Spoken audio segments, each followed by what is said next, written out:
Hello everyone, welcome to my YouTube channel. I don't know about you, but the moment I heard people whispering that Willow might be thinking about drowning Drew, I had to stop and ask myself one thing. How in the world did these two end up here? I've watched General Hospital long enough to know that desperate people make dangerous choices, but this feels like one of those stories that can change several lives in a single moment. Around here we'd say, when you're backed into a corner, you either fight or you fall. Right now, Willow looks like she's ready to do just about anything to protect herself. From where I'm sitting, Willow isn't making careful decisions anymore.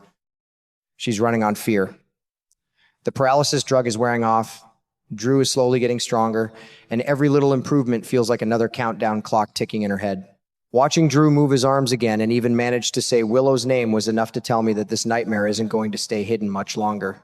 Once he can speak freely, every secret she's been carrying could come crashing into the open. And that's exactly why I think Willow has reached the most dangerous point of this entire storyline. She already admitted far too much while Drew couldn't defend himself. She confessed to shooting him. She admitted to trapping him inside this horrifying situation. Those words may have seemed harmless while he was lying there helpless, but now they're hanging over her like a storm cloud. If Drew fully recovers, everything Willow has tried to bury could come back and destroy her future in one sweep. She could lose her career, lose any chance of keeping her children close, and lose whatever trust anyone still has in her. I've also been keeping an eye on Brennan and Nina because they're desperately searching for that black box with evidence against Drew. The funny thing is, while they're chasing one answer, Willow is dealing with a completely different crisis. She doesn't have blackmail anymore. She doesn't have enough medication to keep Drew trapped. Every option in front of her looks worse than the last. That's the kind of pressure that pushes people into making terrible mistakes. And General Hospital has shown us time and time again that panic usually leads to disaster. What really caught my attention, though, is the possibility that Willow starts thinking about water instead of guns or medicine. If she believes drowning Drew leaves fewer questions behind, I can almost see how her frightened mind could convince itself it's the only way out.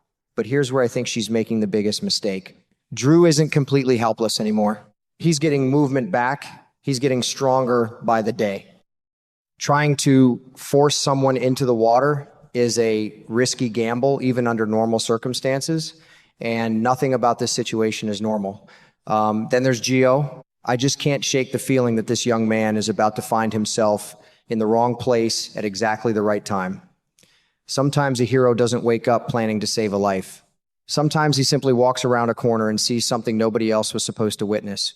If Gio catches Willow trying to finish Drew once and for all, everything could change in an instant. The biggest surprise may not be that Drew survives. The real shock could be that Gio becomes the person holding the truth that everyone else has been searching for. The more I sat with this story, the more convinced I became that the Metro Court pool simply doesn't feel like the right place for Willow to make her move. Sure, it's close by, and on paper, it might seem convenient, but convenience isn't everything when you're trying to keep a dangerous secret buried. Drew has already been sending strange signals without even meaning to. He's slowly regaining control of his body, and those little moments are beginning to catch people's attention.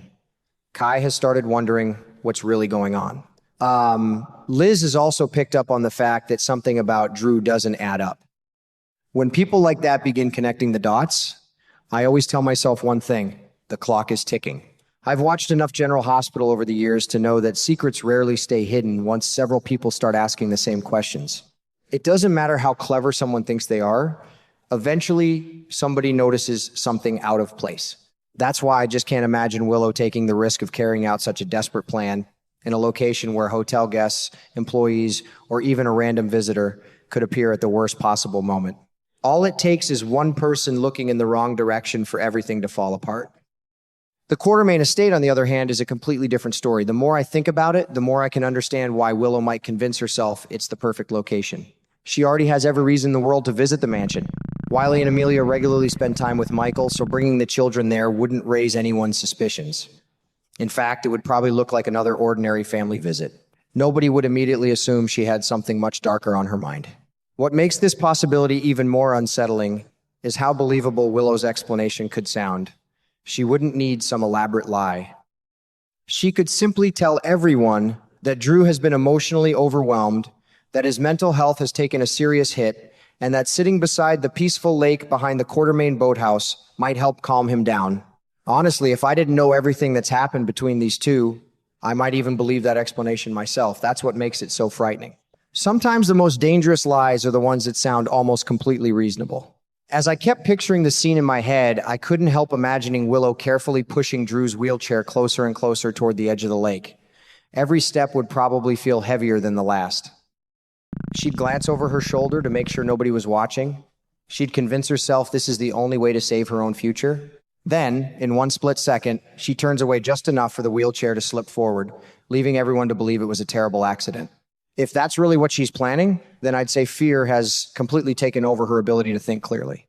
What really stands out to me is that Willow seems to be running out of options, and that's exactly when people become unpredictable. She no longer has enough medication to keep Drew trapped. The blackmail she thought would protect her has fallen apart. Drew's voice is returning. His movements are improving every single day.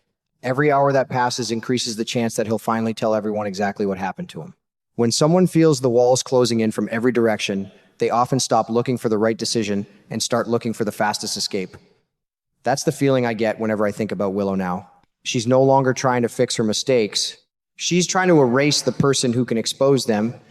But here's the part where I think her plan completely falls apart. Water is unpredictable, people are unpredictable, and fate has a funny habit of showing up exactly when someone believes they're completely alone. Willow may believe that once Drew disappears beneath the surface, nature will finish the job for her. Maybe she imagines everyone accepting that it was a tragic accident.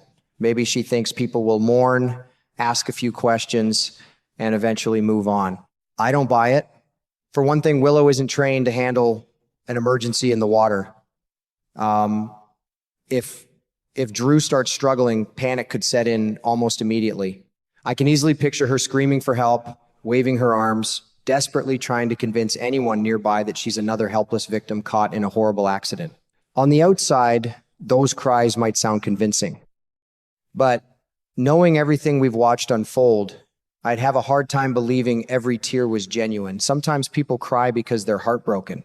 Other times, they cry because they're terrified they've been caught. And that's exactly where Gio enters the picture. Honestly, I think a lot of people are overlooking just how important Gio's recent presence at the Quartermain mansion has become. He's been stopping by to visit Brooklyn. He's been spending time with little Phoebe. Those visits may have seemed like sweet family moments at first, but General Hospital has a way of turning ordinary routines into major turning points. I've learned never to ignore small details on this show because those little details often become the biggest surprises later. By the end of all this, I wouldn't be surprised if everyone around Port Charles is praising Gio for his courage. Michael would probably see him differently. The Quartermain family would have another reason to be proud of him. Even Drew might end up owing his life to the young man who happened to be in exactly the right place at exactly the right time. The only person who certainly won't be celebrating is Willow. Because from her perspective, Gio won't just be the hero who saved Drew from drowning. He'll be the man who accidentally destroyed the only escape plan she believed she had left. And if Drew survives long enough to fully recover his voice and tell the truth, I have a feeling that rescuing him from the lake will only be the beginning. The real storm won't start in the water. It'll begin the moment Drew opens his eyes, looks around the room, and finally tells everyone exactly who tried to make sure he never came back.